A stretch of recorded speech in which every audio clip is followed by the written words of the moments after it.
This is a very good ball machine drill to practice ground strokes variety and spin control. I have the ball machine ready to send balls to my right for forehand practice, and I also have two sets of targets, the yellow ones for cross court and the orange ones for down the line.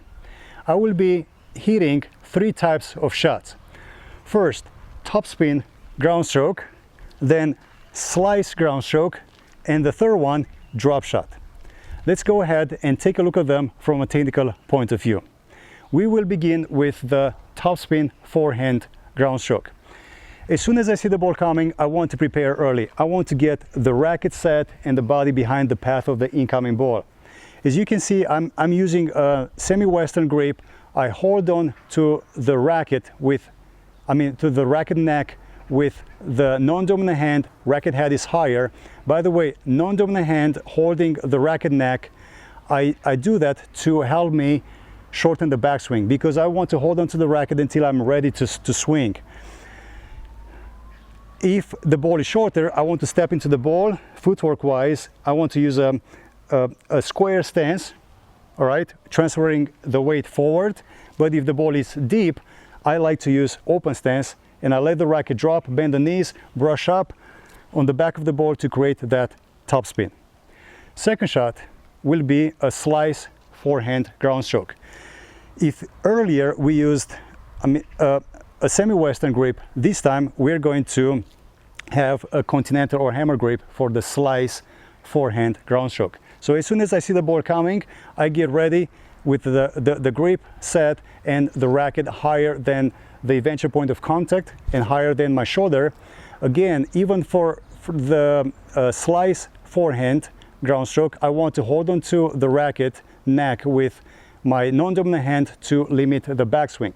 From here, as I'm ready to meet the ball, I'm going to step into it and bring my racket from high to low and forward in order to create the slice or underspin, which will make the ball stay low, as opposed to the previous shot, which was with topspin, and the ball hit with topspin will bounce and take off. All right, so there's a difference between those two shots. One brushes the ball low to high, the other one brushes high to low.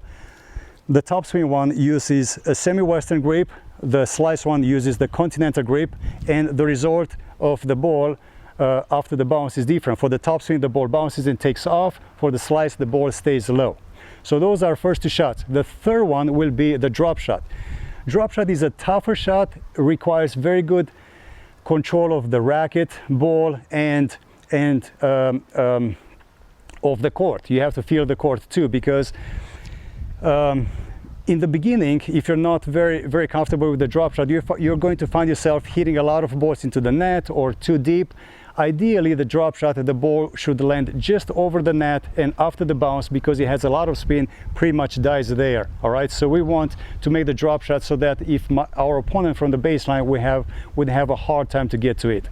So for the drop shot, we want to get set with the racket higher again than the eventual point of contact, because eventually we want to come from high to low and open the racket face a little bit more to create extra slice or underspin.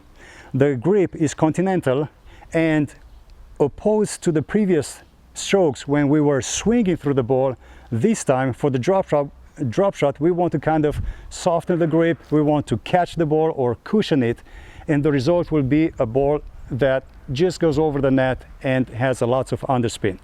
Having said that, let's go ahead and take a look at the drill. Topspin, slice, drop shot.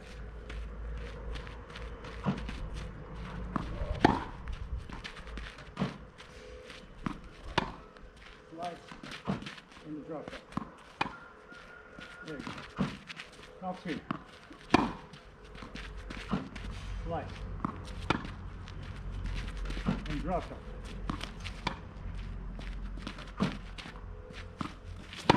Topspin. Slice.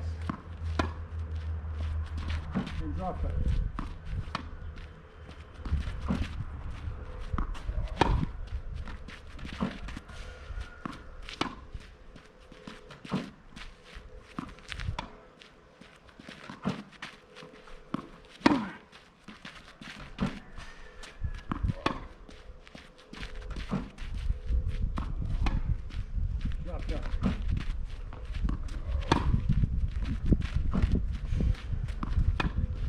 slice,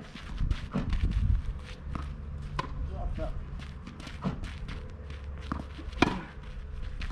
top spin, slice, drop top,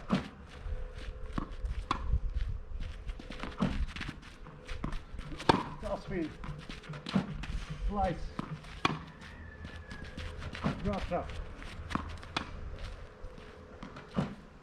top spin, slice, drop shot, alternating, one cross court, one down the line.